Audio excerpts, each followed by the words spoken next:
ಶುರು ಕೇಳುಗರೆ ಕಾರ್ಯಕ್ರಮಕ್ಕೆ ಆತ್ಮೀಯ ಸ್ವಾಗತ. ಈಗ ನಮ್ಮ ಜೊತೆಗಿದ್ದಾರೆ ಡಾಕ್ಟರ್ ಆರತಿ ರಾವ್. ಇವರು Manipal college of dental sciences Mangaluru, ಇಲ್ಲಿನ ಮಕ್ಕಳ ಹಲ್ಲಿನ ಚಿಕಿತ್ಸಾ ವಿಭಾಗದಲ್ಲಿ ಪ್ರಾಧ್ಯಾಪಕರಾಗಿದ್ದಾರೆ. ಡಾಕ್ಟರ್, ಕಾರ್ಯಕ್ರಮಕ್ಕೆ ಆತ್ಮೀಯ ಸ್ವಾಗತ. ನಮಸ್ತೆ, ಥ್ಯಾಂಕ್ ಯು.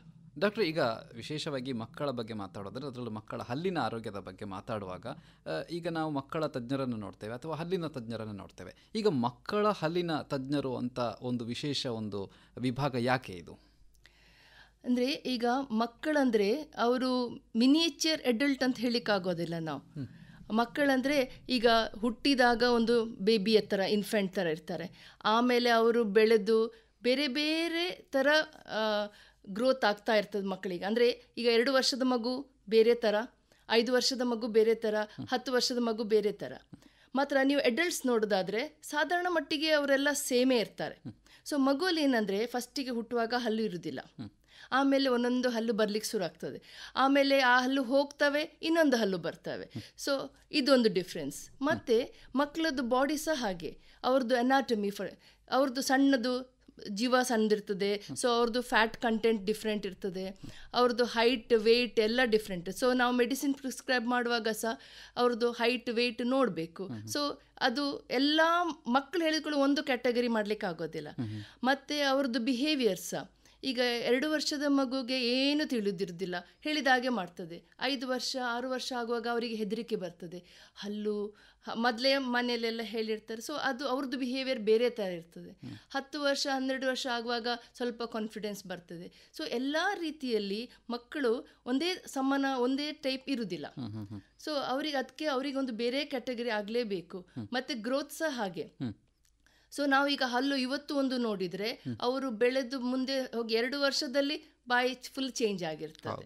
ಮತ್ತು ಅವರಲ್ಲಿ ಕಾಣಿಸಿಕೊಳ್ಳುವ ಕೇರಿಸ್ ಆಗಲಿ ತುಂಬ ಡಿಫ್ರೆನ್ಸ್ ಇರ್ತದೆ ಮಕ್ಕಳಲ್ಲಿ ಮತ್ತು ಅಡಲ್ಟಲ್ಲಿ. ಹಾಗೆ ಅದು ಸೆಪರೇಟ್ ಸ್ಪೆಷಾಲಿಟಿ ಬೇಕಾಗ್ತದೆ. ಹೌದು.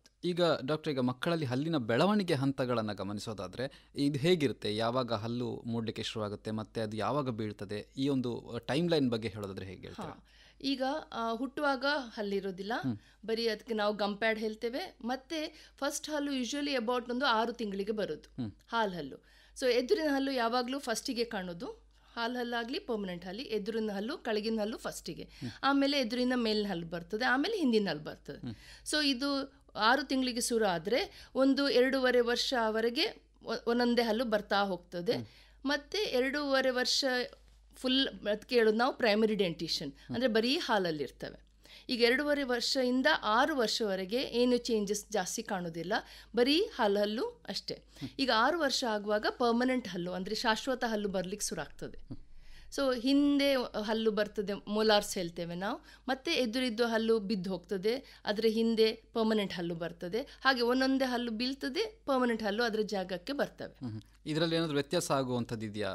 ಈ ವಯಸ್ಸು ಕೆಲವರಲ್ಲಿ ಬೇಗ, ಕೆಲವರಲ್ಲಿ ಲೇಟಾಗಿ ಆಗುವಂಥದ್ದು ಇರ್ತದ? ಹೌದು. ಯೂಶಲಿ ಹೆಣ್ಣು ಮಕ್ಕಳಲ್ಲಿ ಸ್ವಲ್ಪ ಬೇಗ ಇರ್ತದೆ, ಅಥವಾ ಹೀಗೆ ಹೇಳ್ಬೋದು ಗಂಡು ಮಕ್ಕಳು ಸ್ವಲ್ಪ ಲೇಟ್ ಆಗ್ತದೆ. ಸೊ ಬೆಳವಣಿಗೆ ಸಹ ಗಂಡು ಮಕ್ಕಳು ಸ್ವಲ್ಪ ಡಿಲೇ ಇರ್ತದೆ, ನಾರ್ಮಲ್ಲೇ, ಯಾಕಂದರೆ ಅದು ಹಾಗೆ, ಅದು ನೇಚರ್ ಆಗಿ. ಮಾತ್ರ ಹುಡುಗಿಯರಲ್ಲಿ ಸ್ವಲ್ಪ ಬೇಗ ಇರ್ತದೆ. ಮತ್ತು ಕೆಲವೊಮ್ಮೆ ಹೌದು, ಕೆಲವು ಏರಿಯಾ ಪ್ರಕಾರ, ಮತ್ತು ಈಗ ಮ್ಯೂಟೇಷನ್ ಹೇಳ್ತಾರಲ್ಲ, ಹಾಗೆ ಮುಂದೆ ಹೋಗ್ತಾ ಈಗ ಕೆಲವು ಹಲ್ಲು ಫಸ್ಟ್ ಬರಬೇಕಾದ್ದು ಕೆಲವೊಮ್ಮೆ ಚೇಂಜ್ ಆಗ್ತದೆ. ಸೊ 6 ತಿಂಗಳಲ್ಲಿ ಬರಬೇಕಾದ ಹಲ್ಲು ಈ ಕೆಲವರಿಗೆ ನಾವು ನೋಡ್ತಾ ಇದ್ದಾಗೆ 10 ತಿಂಗಳು ಆಗ್ತದೆ. ಸೊ ಪೇರೆಂಟ್ಸಿಗೆ ಗಾಬರಿ ಆಗೋದು ಸರಿ. ಸೊ ನಾವೇನು ಹೇಳೋದಂದರೆ 6 ತಿಂಗಳು ನಮ್ಮದು ನಾರ್ಮಲ್ ಅಂತ ಬುಕ್ಕಲ್ಲಿ ಬರ್ತಾರೆ, ಮಾತ್ರ ಏರಿಯಾ ವೈಸ್ ಸ್ವಲ್ಪ ಚೇಂಜಸ್ ಇರ್ತದೆ. ಸೊ ಪ್ಯಾನಿಕ್ ಆಗೋದು ಬೇಡ, ಬಂದು ನಮಗೆ ತೋರಿಸಿದ್ರೆ ನಾವು ಹೇಳ್ತೇವೆ ಓಕೆ ಕಾಯ್ಬೇಕಾ ಎಂತ ಮಾಡೋದು ಅಂತ. ಈಗ ಸಾಮಾನ್ಯವಾಗಿ ಮಕ್ಕಳಲ್ಲಿ ಕಂಡುಬರುವಂಥ ಹಲ್ಲಿನ ಸಮಸ್ಯೆಗಳು ಯಾವೆಲ್ಲ? ಕಾಮನ್ ಅಂದರೆ ಹುಳುಕಿಡಿಯೋದು, ಯಾಕಂದರೆ ಅದು ಒಂದು. ಸೆಕೆಂಡ್ ಒನ್ ಇದು ಬಿದ್ದು, ಯಾಕಂದರೆ ಮಕ್ಕಳು ನಡಿಲಿಕ್ಕೆ ಶುರು ಮಾಡ್ತಾರೆ, ಆಗ ಪೆಟ್ಟಾಗೋದು, ಮೆಟ್ಲು ಹತ್ತುವಾಗ ಅದು ಬಿದ್ದು ಕಟ್ಟಾಗ್ತದೆ ಹಲ್ಲು, ಅದು ಇನ್ನೊಂದು ಗ್ರೀವಿಯಸ್ ಇಶ್ಯೂ. ಮತ್ತು ಹಲ್ಲು ಈಗ ಹುಳುಕಾಗಿ ಬಿದ್ದು ಹೋಗ್ತದೆ, ಪಕ್ಕನೆ ತೆಗೆದು ಬಿಟ್ರೆ ನಾವು ಬೇಗ, ಅದಕ್ಕೆ ಆಗುವ ಸಮಸ್ಯೆಗಳು ಒಂದು. ಮತ್ತು ಕೆಲವೊಂದು ಓರಲ್ ಹ್ಯಾಬಿಟ್ ಹೇಳ್ತೇವೆ ನಾವು, ಅಂದರೆ ಬೆರಳು ಚುಪ್ಪುದು, ಬಾಯಲ್ಲಿ ಉಸಿರಾಡೋದು, ಆಗ ಅದು ಎಫೆಕ್ಟ್ ಬೀಳ್ತದೆ ಹಲ್ಲಿನ ಮೇಲೆ. ಸೊ ಅದು ಈ 3 ತುಂಬ ಕಾಮನ್. ಮಕ್ಕಳಲ್ಲಿ. ಮತ್ತು ಕೆಲವು ಮಕ್ಕಳಿದ್ದಾರೆ ಸ್ಪೆಷಲ್ ಚಿಲ್ಡ್ರನ್ ಅಂತಲ್ಲ, ವಿತ್ ಸ್ಪೆಷಲ್ ನೀಡ್ಸ್. ಈಗ ಸೆರೆಬ್ರಲ್ ಪ್ಯಾಲ್ಸಿ ಅಥವಾ ಮೆಡಿಕಲ್ ಕಂಡೀಷನ್ ಇದ್ದವರು, ಫಿಟ್ಸ್ ಬರೋ ಅವರಿಗೆಲ್ಲ ಇನ್ನೂ ಸ್ಪೆಷಲ್ ನಾವು ಕನ್ಸಿಡ್ರೇಷನ್ ಮಾಡಬೇಕಾಗ್ತದೆ. ಸೊ ಇದೊಂದು ಬೇರೆ ಗ್ರೂಪ್ ಆಫ್ ಚಿಲ್ಡ್ರನ್. ಅವರಲ್ಲಿ ಹುಳುಕು ಮತ್ತು ಅವರಲ್ಲಿ ಟ್ರೋಮಾ ಎಲ್ಲ ಸ್ವಲ್ಪ ರಿಸ್ಕ್ ಜಾಸ್ತಿ ಅವರಿಗೆ. ಈಗ ತಾವಾಗಲೇ ಹೇಳಿದಾಗೆ ಸಾಮಾನ್ಯವಾಗಿ ಕಾಣಿಸಿಕೊಳ್ಳುವಂಥದ್ದು ಹುಳುಕು ಬರುವಂಥದ್ದು, ಹುಳ ಬರುವಂಥದ್ದು ಅಂತ ಹೇಳಿ, ಇದು ಯಾಕಾಗಿ ಆಗುತ್ತೆ ಮತ್ತು ಯಾವ ವಯಸ್ಸಿನಲ್ಲಿ ಆಗುವಂಥ ಸಾಧ್ಯತೆಗಳಿರ್ತದೆ ಇದು? ಅದಕ್ಕೆ ಆ್ಯಕ್ಚುಲಿ ವಯಸ್ಸಂತ ಇಲ್ಲ. ಕೆಲವೊಮ್ಮೆ ಎಷ್ಟು ಫಾಸ್ಟ್ ಆಗ್ತದೆ ಅಂದರೆ ಪೇರೆಂಟ್ಸ್ ಬಂದು ಹೇಳ್ತಾರೆ ಬರುವಾಗಲೇ ಹಲ್ಲು ಹೀಗೆ ಕಪ್ಪಾಗಿದೆ ಅಂತ. ಆ್ಯಕ್ಚುಲಿ ಬರುವಾಗ ಅಷ್ಟು ಆಗೋದಿಲ್ಲ, ಮಾತ್ರ ಬಾಯಲ್ಲಿ ತೋರಿಸ್ಕೊಂಡು ಕೂಡಲೇ ಅದು ಹುಳುಕಾಗ್ಲಿಕ್ಕೆ ಶುರು ಆಗ್ತದೆ.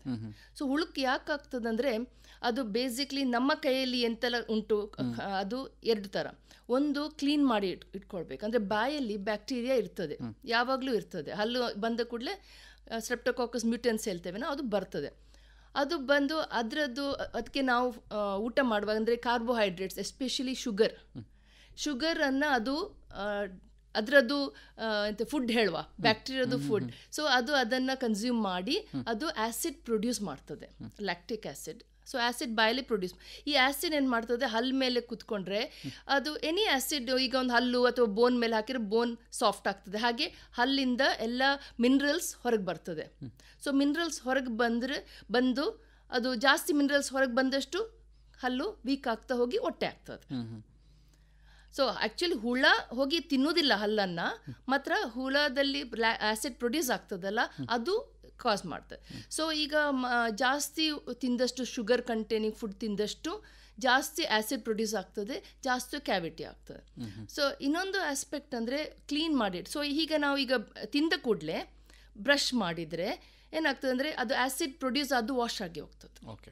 ಅಥವಾ ಫುಡ್ ಅಂಟಿ ಕೂತ್ಕೊಳ್ಳೋದಿಲ್ಲ ಹಲ್ಲಲ್ಲಿ. ಸೊ ಆಗ ಆ್ಯಸಿಡ್ ಇದು ಎಫೆಕ್ಟ್ ಅಷ್ಟು ಇರೋದಿಲ್ಲ. ಸೊ ಶುಗರ್ ಈಟಿಂಗ್ ಅಂದರೆ ಫುಡ್ ಪಾರ್ಟ್ ಮತ್ತು ಕ್ಲೀನಿಂಗ್ ಪಾರ್ಟ್ ಇದೆರಡು ಬ್ಯಾಲೆನ್ಸ್ ಆಗಿರಬೇಕು. ಸೊ ಈಗ ನಾವು ಬ್ರಷ್ ಮಾಡ್ತೇವೆ ಹೇಳ್ತಾರೆ, ದಿವಸಕ್ಕೆ 2 ಸತಿ ಬ್ರಷ್ ಮಾಡ್ತಾರೆ ಹೇಳ್ತಾರೆ, ವೆರಿ ಗುಡ್. ಮಾತ್ರ ದಿವಸಕ್ಕೆ 5 ಸತಿ ಚಾಕ್ಲೇಟ್ ತಿಂದರೆ ಅಷ್ಟು ಸತಿ ಬ್ರಷ್ ಮಾಡ್ಲಿಕ್ಕೆ ಆಗೋದಿಲ್ಲ ಅಲ್ಲ, any practically not possible.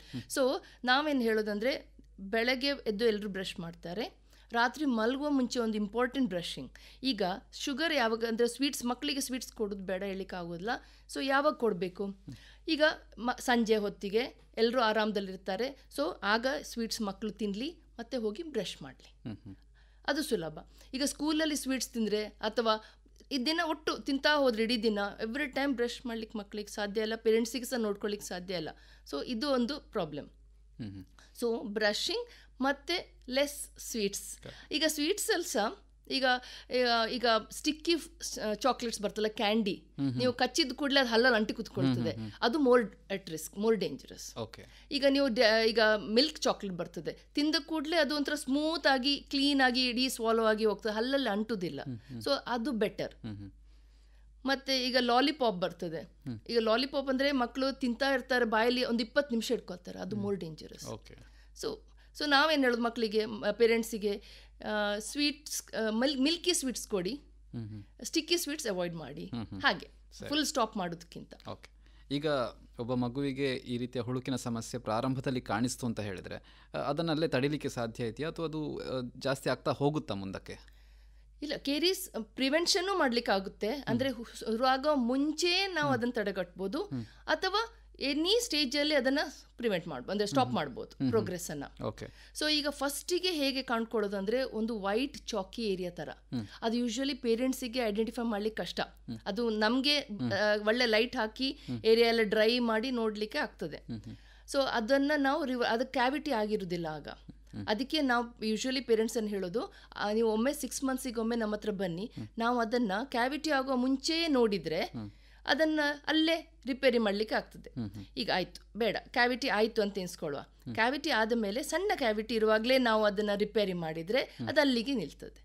So ಈಗ ಬಿಟ್ಟರೆ ಏನಾಗ್ತದೆ ಕೇರಿಸ್ ಅಂತ, ಈಗ ಅದು ದೊಡ್ಡದು enamel, first outer coat enamel ಹೇಳ್ತೇವಲ್ಲ ನಾವು, ಸೊ ಅದು ಕರಗ್ತದೆ, ಆಮೇಲೆ ಒಳಗೆ ಹೋಗ್ತದೆ, ಡೆಂಟಿನ್ ಕರಗ್ತದೆ, ಆಮೇಲೆ ಒಳಗೆ ಇರೋದು ಪಲ್ಪ್, ಅದರಲ್ಲಿ ನರ ಎಲ್ಲ ಇದೆ, ಬ್ಲಡ್ ವೆಸಲ್ಸ್, ನರಗಳು.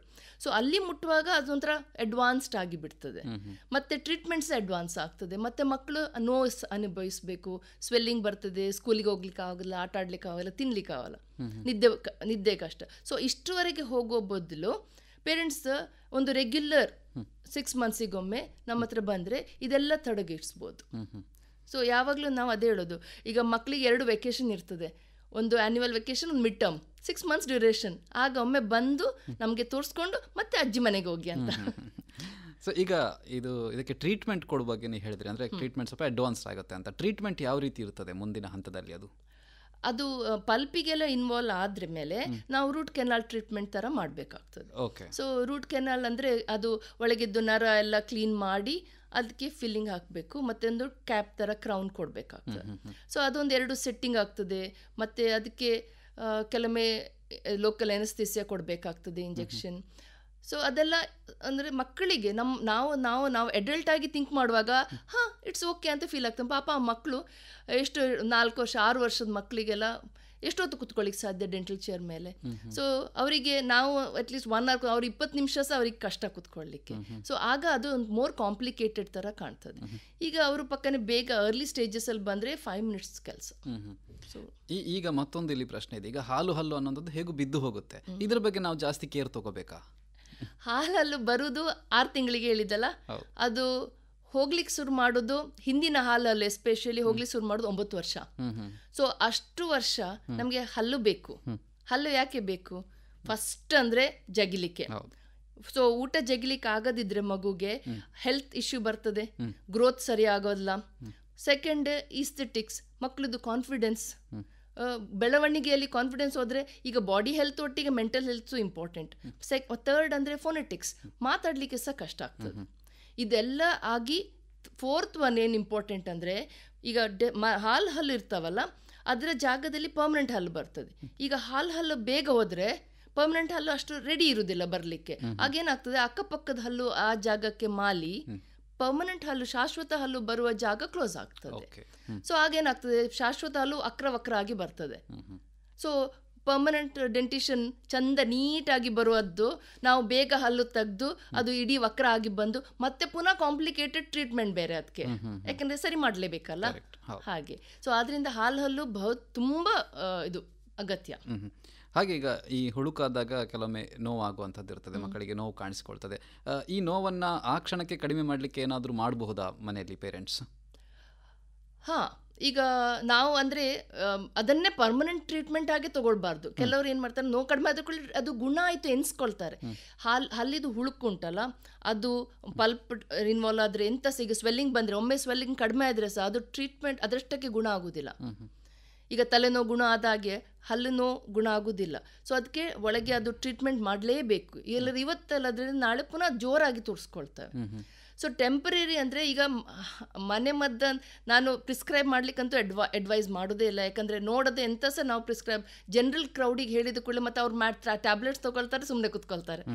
ಮಾತ್ರ ಮನೆ ಮದ್ದು ಹೇಳಿದರೆ ಈಗ ಲವಂಗ ಎಣ್ಣೆ ಎಮರ್ಜೆನ್ಸಿ ರಾತ್ರಿಗೆ ಒಂದು ಲವಂಗ ಕಚ್ಚಿಬೋದು, ಎಣ್ಣೆ ಇದ್ದರೆ ಒಂದು ಸಣ್ಣ ಚೂರು ಕೊಂಡೋಗಿ ಸಣ್ಣ ಹತ್ತಿಯಲ್ಲಿ ಹೋಗಿ ಅಲ್ಲಿ ಇಡ್ಬೋದು, ಅಥವಾ ಲವಂಗ ಜಗಿಬೋದು ಮಕ್ಕಳು. ಮಾತ್ರ ಮಕ್ಕಳಿಗೆ ಲವಂಗ ಜಗಿಯೋದು ಹೇಳಿದ ಬಾರಿ ಕಷ್ಟ. ಹಾಗೆ ಡಾಕ್ಟ್ರೆ, ಹಾಗೆ ಈಗ ಇನ್ನು ಬೇರೆ ಬೇರೆ ರೀತಿಯಾದಂಥ ಹಲ್ಲಿನ ಸಮಸ್ಯೆಗಳಿರುತ್ತೆ. ಉದಾಹರಣೆಗೆ ಅವರಿಗೆ ಉಬ್ಬು ಹಲ್ಲಿರ್ಬೋದು ಅಥವಾ ವಕ್ರವಾಗಿರ್ಬೋದು, ಇಂಥದ್ದಕ್ಕೆಲ್ಲ ಟ್ರೀಟ್ಮೆಂಟ್ ಇರ್ತದೆ ಹೇಗೆ? ಈಗ ಟ್ರೀಟ್ಮೆಂಟ್ ಅಂದರೆ ನಾ ಹೇಳಿದೆ, ಈಗ ನಮ್ಮದೆಲ್ಲ ನಾವು ಪ್ರಿವೆನ್ಷನನ್ನು ತುಂಬ ಇಂಪಾರ್ಟೆನ್ಸ್ ಕೊಡ್ತೇವೆ. ಅದು ಹುಳುಕಿಗೆ ಆಗಲಿ ಅಥವಾ ಈ ವಕ್ರದಂತಗಾಗಲಿ ಟ್ರೋಮಕ್ಕಾಗಲಿ ಎಂತ ಸಹ ಅಂದರೆ ಮಾಡೋ ಮುಂಚೆ ನಾವು ಅದನ್ನು ಪ್ರಿವೆಂಟ್ ಮಾಡೋದು ಬೆಟರ್ ಅಲ್ವಾ. ಆಮೇಲೆ ಸೊ ಈಗ ವಕ್ರದಂತ ಸಾಗೆ ಈಗ ನಮ್ಮ ಡಿಪಾರ್ಟ್ಮೆಂಟಲ್ಲಿ ನಾವು ಬರೀ ಹಲ್ಲು ಮಕ್ಕಳು ಬಂದರೆ ಬರೀ ಹುಳುಕು ಚೆಕ್ ಮಾಡೋದಿಲ್ಲ, ನಾವು ಎಲ್ಲ ಚೆಕ್ ಮಾಡ್ತೇವೆ. ಈ ಮಗುಗೆ ಆಮೇಲೆ ಫ್ಯೂಚರಲ್ಲಿ ಹಲ್ಲು ವಕ್ರ ಆಗುವ ಚಾನ್ಸ್ ಉಂಟಾ, ಈಗ ಅದರದ್ದು ಕಾಣ್ತಾ ಉಂಟಾ ಇಂಡಿಕೇಶನ್ ಅಂತ. ಸೊ ಅದು ಕಂಡ ಕೂಡಲೇ ಒಂದು ಅದರದ್ದು ಟ್ರೀಟ್ಮೆಂಟ್, ಸೊ ದಟ್ ಮುಂದೆ ಆಗೋದಿಲ್ಲ. ಇನ್ನೊಂದು ಕೆಲವು ಟ್ರೀಟ್ಮೆಂಟ್ ಗ್ರೋತಲ್ಲೇ ನಾವು ಇಂಪ್ರೂವ್ ಮಾಡ್ಬೋದು. ಈಗ ಮಕ್ಕಳದ್ದು ಬೆಳವಣಿಗೆ ಆಗ್ತಾನೆ ಇರ್ತದಲ್ಲ, ಸೊ ಅದರದ್ದು ಅಡ್ವಾಂಟೇಜ್ ತೊಗೊಂಡು ನಾವು ಕೆಲವು ಅಪ್ಲಯನ್ಸ್ ಕೊಟ್ಟು ಅದನ್ನು ಫ್ಯೂಚರಲ್ಲಿ ದೊಡ್ಡ ಇಶ್ಯೂ ಆಗೋ ಬದಲು ಸಣ್ಣದರಲ್ಲೇ ಮುಗ್ದು ಹೋಗೋ ಹಾಗೆ ನೋಡ್ಕೊಳ್ಳಿಕ್ಕೆ ಆಗ್ತದೆ. ಹೌದು. ಇನ್ನು ಈಗ ಡಾಕ್ಟರ್, ಈಗ ಈ ಮಕ್ಕಳ ಹಲ್ಲುಜ್ಜು ವಿಚಾರಕ್ಕೆ ಬಂದಾಗ ಸಾಮಾನ್ಯವಾಗಿ ಮಕ್ಕಳು ಸ್ವಲ್ಪ ಹಠ ಮಾಡುವಂಥದ್ದೆಲ್ಲ ಇದ್ದೇ ಇರ್ತದೆ. ಅದರಲ್ಲಿ ಮುಖ್ಯವಾಗಿ ಇರುವಂಥ ಪ್ರಶ್ನೆ, ಅವರಿಗೆ ಯಾವ ರೀತಿಯಾದಂತಹ ಪೇಸ್ಟನ್ನು ಬಳಸಬೇಕು? ನಾವು ಸಾಮಾನ್ಯವಾಗಿ ದೊಡ್ಡವರು ಬಳಸುವ ಪೇಸ್ಟನ್ನೇ ಅವರಿಗೂ ಬಳಸಬಹುದಾ, ಹೇಗೆ? ಪೇಸ್ಟ್ ಸೇಮ್ ಪೇಸ್ಟ್ ಯೂಸ್ ಮಾಡ್ಬೋದು, ಮಾತ್ರ ಕ್ವಾಂಟಿಟಿ ನಾವು ಜಾಗ್ರತೆ ಮಾಡಬೇಕು. ಈಗ ನಾವು ದೊಡ್ಡವ್ರು ಏನು ಮಾಡ್ತೀವಿ, ಇಷ್ಟು ದೊಡ್ಡ ಇಡೀ ಬ್ರಷ್ ಫಿಟ್ ಆಗುವಷ್ಟು ತೊಗೊಳ್ತೇವಲ್ಲ, ನಾವು ಸಹ ಆ್ಯಕ್ಚುಲಿ ಅಷ್ಟು ಬೇಕಂತ ಇಲ್ಲ. ಮಾತ್ರ ಮಕ್ಕಳಿಗಂತೂ ಈಗ ಸಣ್ಣ ಮಕ್ಕಳಿಗೆ ಯಾರಿಗೆ ಬಾಯಿ ಮುಕ್ಕಳಿಸ್ತು ಉಗಿಲಿಕ್ಕೆ ಗೊತ್ತಿಲ್ಲ, ಅವರಿಗೆ ಪೇಸ್ಟ್ ಹಾಕೋದೇ ಬೇಡ. ಯಾಕಂದರೆ ಅವ್ರು ನುಂಗ್ತಾರೆ. ಸೊ ನುಂಗಿ ಲಾಭ ಇಲ್ಲ, ಮತ್ತು ಜಾಸ್ತಿ ನುಂಗಿದ್ರೆ ಸ್ವಲ್ಪ ಹೊಟ್ಟೆ ಸ್ಟಮಕ್ ಇರಿಟೇಷನ್ಸ್ ಆಗ್ಬೋದು.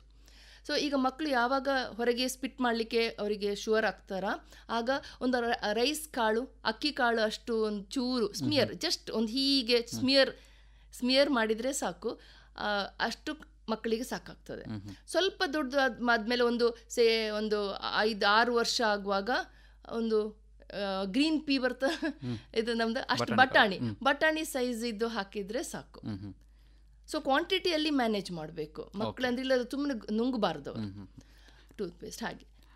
ಆಮೇಲೆ ಈಗ ವಿಶೇಷವಾಗಿ ಅವರು ಈಗ ಈ ಸಣ್ಣ ಮಕ್ಕಳಿಂದ ಹಿಡಿದು ಹೇಳೋದಾದರೆ ಯಾವ ರೀತಿಯಾಗಿ ಅವರ ಹಲ್ಲಿನ ಆರೈಕೆಯನ್ನು ಮಾಡಬೇಕಾಗುತ್ತೆ? ಬ್ರಷ್ ಮಾಡುವ ಮೆಥಡ್ ಯಾವ ಥರ ಇರಬೇಕಾಗುತ್ತೆ? ಅಂದರೆ ಸಣ್ಣ ವಯಸ್ಸಿನಿಂದ ಹಿಡಿದು ದೊಡ್ಡ ವಯಸ್ಸಿನವರೆಗೆ. ಹೌದು, ನಾವು ಯೂಶ್ವಲಿ ಹೇಳೋದೇನು ಗೊತ್ತಾ, ಪ್ರೆಗ್ನೆಂಟ್ ವಿಮೆನನ್ನು ನಾವು ಮೀಟ್ ಆಗೋದು ಯಾವಾಗಲೂ ಬೆಟರ್.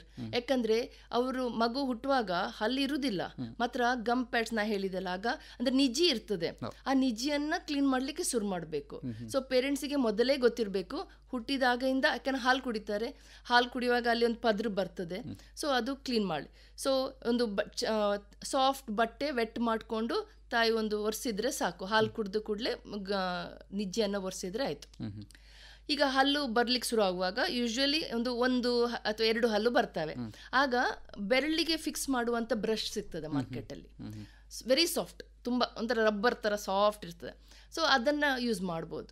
ಫಸ್ಟಿಗೆ ಅಡಲ್ಟ್ ಬ್ರಷ್ ಅಥವಾ ಚೈಲ್ಡ್ ಬ್ರಷ್ ಎಲ್ಲ ಬೇಡ, ಅಥವಾ ಅದು ಸಿಕ್ಕದಿದ್ರೆ ನೋ ಪ್ರಾಬ್ಲಮ್, ಬಟ್ಟೆ ಕಂಟಿನ್ಯೂ ಮಾಡ್ಬೋದು. ಒಂದು 4 ಹಲ್ಲು ಬರೋವರೆಗೆ ಒಳಗಿಂದ ಸೈಡ್ ಮಾತ್ರ ಎಲ್ಲ ಸೈಡ್ ಕ್ಲೀನ್ ಮಾಡಬೇಕು, ಹೊರಗಿನ ಸೈಡ್ ಒಳಗಿನ ಸೈಡ್ ಎಲ್ಲ. ಮತ್ತೆ ಒಂದು ಜಾಸ್ತಿ ಹಲ್ಲು ಬರ್ತಾ ಆದಾಗೆ ಚಿಲ್ಡ್ರನ್ಸ್ ಬ್ರಷ್ ಸಿಗ್ತದಲ್ಲ ಸಣ್ಣದು, ಅದನ್ನು ಇಟ್ಕೊಂಡು. ಸೊ ಪೇಸ್ಟ್ ಹಾಕಬೇಕಂತಿಲ್ಲ, ಫಸ್ಟಿಗೆ ಬರೀ ಬ್ರಷ್ ಅದು ನೀರಲ್ಲಿ ಅದ್ದಿ ಚಂದ ಮಾಡಿ ಬ್ರಷ್ ನೋಡ್ಕೊಂಡ್ರೆ ತಾಯಿಗೆ ಸ್ವಲ್ಪ, ಯಾಕಂದ್ರೆ ಮಗು ಓಪನಿಂಗ್ ಬಾಯಿ ಕಡಿಮೆ ಇರ್ತದೆ, ಸೊ ಟೈಮ್ ತಗೊಳ್ತದೆ. ಸೊ ಎಲ್ಲ ಕೆಲಸ ಎಲ್ಲ ಮುಗಿಸಿ ತಾಯಿ ಕೂತ್ಕೊಂಡು ಅದಕ್ಕೆ ಟೈಮ್ ಕೊಟ್ಬಿಟ್ಟು ಬ್ರಷ್ ಮಾಡಬೇಕು.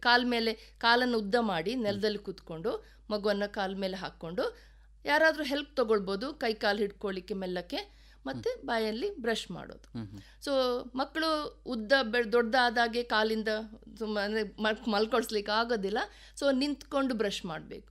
ಸೊ ಮಕ್ಕಳು ಎದುರು ನಿಲ್ಕೊಂಡು ನೋಡಿಕೊಂಡು ಬ್ರಷ್ ಮಾಡಬೇಕು. ಸೊ 5 ವರ್ಷವರೆಗೆ ತಾಯಿ ಅಥವಾ ತಂದೆ ಪೇರೆಂಟ್ಸ್ ಬ್ರಷ್ ಮಾಡಬೇಕು, ಯಾಕಂದರೆ ಮಕ್ಕಳಿಗೆ ತಿಳಿಯೋದಿಲ್ಲ.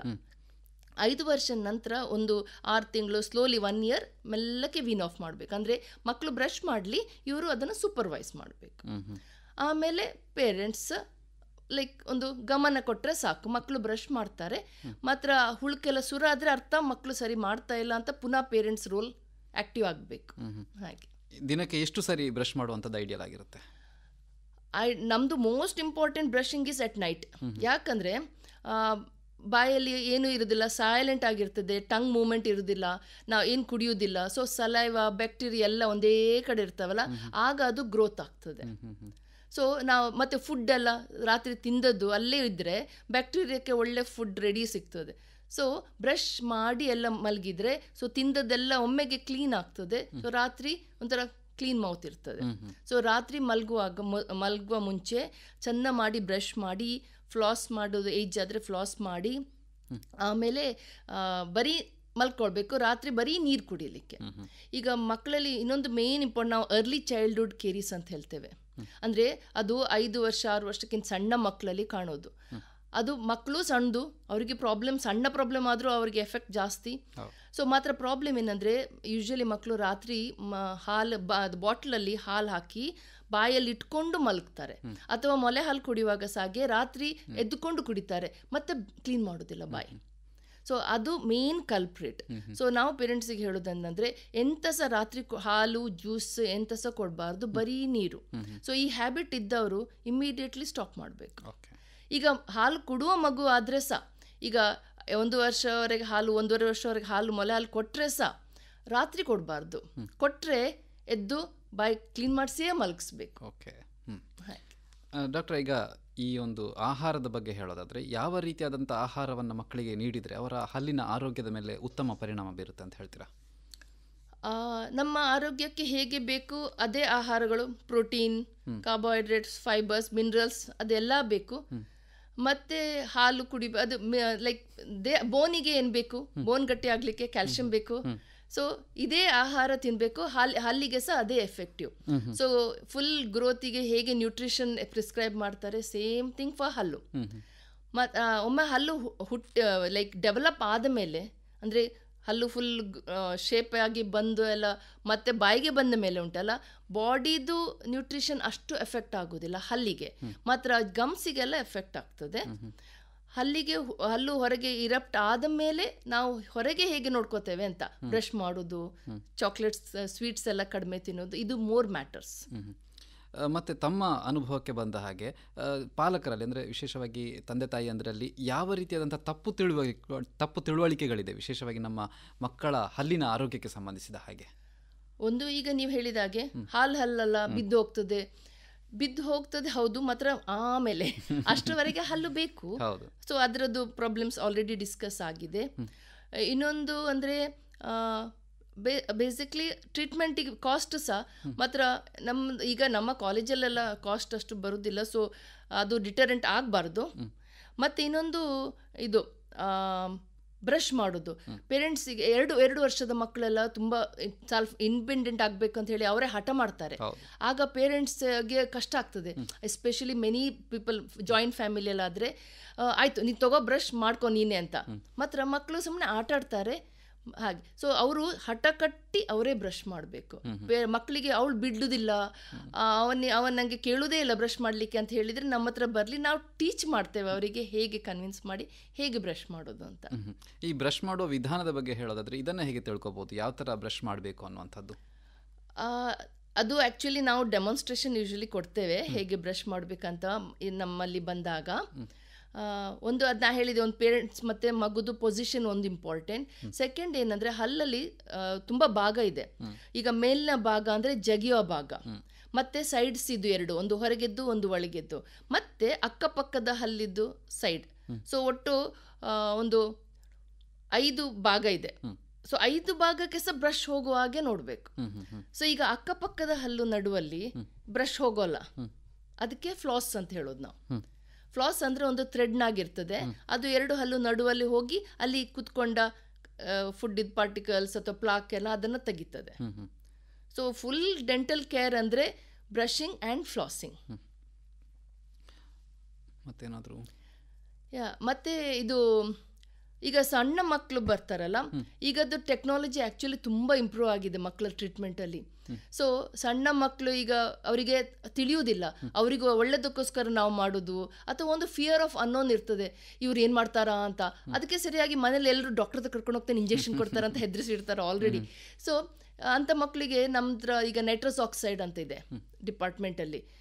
ಅದು ಏನು ಗೊತ್ತಾ, ಗ್ಯಾಸ್ ಕೊಡೋದು, ಮೂಗಿಗೆ ಗ್ಯಾಸ್ ಇಟ್ಟು, ಅದು ಎಷ್ಟು ಸೇಫ್ ಅಂದರೆ ಮಕ್ಕಳು ಎಚ್ಚರಿಗಿರ್ತಾರೆ. ಮತ್ತು ಟ್ರೀಟ್ಮೆಂಟ್ ಆರಾಮದಲ್ಲಿ ಮಕ್ಕಳಿಗೆ ಗೊತ್ತಾಗ್ತದೆ, ನಾವು ಇಂಜೆಕ್ಷನ್ ಕೊಡುವಾಗ ಗೊತ್ತಾಗ್ತದೆ, ಮಾತ್ರ ಅವರಿಗೆ ಒಂದು ಸಮಾಧಾನ, ಎಂಗ್ಸೈಟಿ ಕಡಿಮೆ ಆಗ್ತದೆ. ಆಗ ಅವರಿಗೆ ಎಲ್ಲ ಆದಮೇಲೆ ಸಹ ಅವ್ರಿಗೆ ಗೊತ್ತುಂಟು ಅವ್ರಿಗೆ ಇಂಜೆಕ್ಷನ್ ಕೊಟ್ಟಿದ್ದಾರೆ ಅಂತ, ಮಾತ್ರ ಹೆದರಿಕೆ ಹೋಗ್ತದೆ. ಸೊ ಆ ನೈಟ್ರಸ್ ಆಕ್ಸೈಡ್ ಒಂದು ಈಗದ್ದು ಲೇಟೆಸ್ಟ್ ಬೂನ್ ಮಕ್ಕಳಿಗೆ. ಅದು ಆ್ಯಕ್ಚುಲಿ ಡೆಂಟಿಸ್ಟ್ರಿಯಲ್ಲಿ ಜಾಸ್ತಿ ಯೂಸ್ ಮಾಡೋದು ನಾವು. ಮೆಡಿಕಲ್ನವ್ರು ಆ್ಯಕ್ಚುಲಿ ನಮ್ಮ ಕೈಯಿಂದ ನಮ್ಮ ಸಜೆಷನ್ ಅಂದರೆ ನೀವು ಸ್ಟಾರ್ಟ್ ಮಾಡಿ ಅಂತ, ಯಾಕಂದರೆ ಅದು ಸೇಫೆಸ್ಟ್ ಗ್ಯಾಸ್, ಮತ್ತು ಅದು ತೆಗ್ದ ಕೂಡಲೇ ಕ್ಲೋಸ್ ಬಾಡಿಯಲ್ಲಿ ಲಾಫಿಂಗ್ ಗ್ಯಾಸ್ ಅಂತ ಹೇಳ್ತಾರೆ, ಕರೆಕ್ಟ್. ಅದು ಬಾಡಿಯಲ್ಲಿ ಉಳ್ಕೊಳ್ಳೋದು ಸಹ ಇಲ್ಲ, ತೆಗ್ದ ಕೂಡಲೇ ಅದು ಮುಗೀತು. So safe. ಸೊ ಇದೊಂದು ಈಗ ಲೇಟೆಸ್ಟ್ ಈಗ ಎಲ್ಲರ ಹತ್ರ ಉಂಟು, ಪಿಡಿಯಾಟ್ರಿಕ್ ಡೆಂಟಿಸ್ಟ್ ಹತ್ರ ಈಗ ಅದು ಮೇನ್ ಇದಾಗಿದೆ. ಯಾಕಂದರೆ ಮಕ್ಕಳಿಗೆಲ್ಲ ತುಂಬ ಕಷ್ಟ ಆಗ್ತದೆ. ಅವ್ರಿಗೆ ಫಿಯರ್ ಪಾಪ ಎಷ್ಟು ಗಂಟೆಗಟ್ಟಲೆ ಮಾತಾಡಿದ್ರೆ ಸಹ ಅವರಿಗೆ ನಾವು ಒಮ್ಮೆಗೆ ಸಿಕ್ಕುದಲ್ಲ. ಸೊ ಅವರು ನಂಬಿಕೆ ಹಾಗೆ. ಸೊ ದಿಸ್ ಇಸ್ ಬಹುಶಃ ಇಂಜೆಕ್ಷನ್ ಭಯ ಮಕ್ಕಳಿಗಿಂತ ಹೆಚ್ಚಾಗಿ ಪೋಷಕರಿಗೆ ಇರ್ತದೆ ಅನಿಸುತ್ತೆ. ಮಕ್ಕಳಿಗೆ ಇಂಜೆಕ್ಷನ್ ಕೊಡ್ತಾರೆ, ಹೌದು, ಪೋಷಕರು ಇರ್ತಾರೆ. ಮತ್ತೆ ಪನಿಷ್ಮೆಂಟ್ ತರ ಮನೇಲಿ ಮಾಡ್ತಾರೆ, ಅದು ಮಾಡಬಾರ್ದು. ಈಗ ಹೌದಾ ಇಲ್ಲ ಡೆಂಟಿಸ್ಟ್ ಅಂತ ಕರ್ಕೊಂಡು ಹೋಗ್ತೇನೆ, ಇಂಜೆಕ್ಷನ್ ಕೊಡ್ತಾರೆ ಅವರು ಅಂತ ಮೊದಲೇ ಅವರನ್ನೆಲ್ಲ ಕುತ್ಕೊಳ್ಸಿರ್ತಾರೆ. ಅಥವಾ ಡೆಂಟಿಸ್ಟ್ ಹತ್ರ ಹೋಗ್ತೀಯಾ ನಿಂಗೇನೋ ಆಗ್ತದೆ. ಸೊ ಇಂಥದ್ದೆಲ್ಲ ಅವಾಯ್ಡ್ ಮಾಡಿದ್ರೆ ಬೆಟರ್. ಮನೆಯಲ್ಲಿ ಮೊದಲೇ ಸಣ್ಣ ಮಕ್ಕಳು ಹುಟ್ಟಿದಾಗಿಂದ ಪೇರೆಂಟ್ಸ್ ಫಿಯರ್ ಇದ್ರೆ ಸಹ ಮಕ್ಕಳೆದ್ರು ತೋರಿಸೋದು ಬೇಡ ಅಂತ. ಅಂದ್ರೆ ಡೆಂಟಿಸ್ಟ್ ಗಳನ್ನೊಂದು ವಿಲನ್ ತರ ತೋರಿಸುವಂತದ್ದು ತಪ್ಪು. ಹೌದು, ಯಾಕಂದ್ರೆ ಇನ್ವೇರಿಯಬ್ಲಿ ಎಲ್ಲರಿಗೆ ಬೇಕಾಗ್ತದೆ ಟ್ರೀಟ್ಮೆಂಟ್, ಡೆಂಟಲ್ ಟ್ರೀಟ್ಮೆಂಟ್. ಸೊ ಮೊದಲೇ ಸುಮ್ಮನೆ ಹೆದರಿಸಿಟ್ಟು ಮಕ್ಕಳದು ಭಯ ಯಾಕೆ ಅಂತ ಮಕ್ಕಳಿಗೆ. ಧನ್ಯವಾದಗಳು ಡಾಕ್ಟರ್. ಇಷ್ಟೊತ್ತು ಈ ಮಕ್ಕಳ ಹಲ್ಲಿನ ಆರೈಕೆ ಬಗ್ಗೆ ಸಾಕಷ್ಟು ಮಾಹಿತಿಯನ್ನು ನೀಡಿದ್ರಿ. ಈ ಕಾರ್ಯಕ್ರಮದಲ್ಲಿ ಭಾಗವಹಿಸಿದ್ದಕ್ಕಾಗಿ ಧನ್ಯವಾದಗಳು. ನಿಮಗೆ ಸಹ ತುಂಬ ಥ್ಯಾಂಕ್ಸ್. ನಾನು ಪೋಷಕರಲ್ಲಿ ಅಷ್ಟೇ ಕೇಳ್ಕೊಳ್ಳೋದು, ಮಕ್ಕಳನ್ನು ಒಂದು 6 ತಿಂಗಳಿಗೊಮ್ಮೆ ನಮ್ಮ ಹತ್ರ ಚೆಕಪಿಗೆ ಕರ್ಕೊಂಡ್ಬನ್ನಿ. ನಾವು ಇಲ್ಲೇ ಇದ್ದೇವೆ, ನಮ್ಮದು ಕಾಲೇಜ್ ಇಲ್ಲೇ ಲೈಟ್ ಹೌಸ್ ಹಿಲ್ ರೋಡಲ್ಲೇ ಇದೆ. So thank you so much. Okay, photo ಅಂತ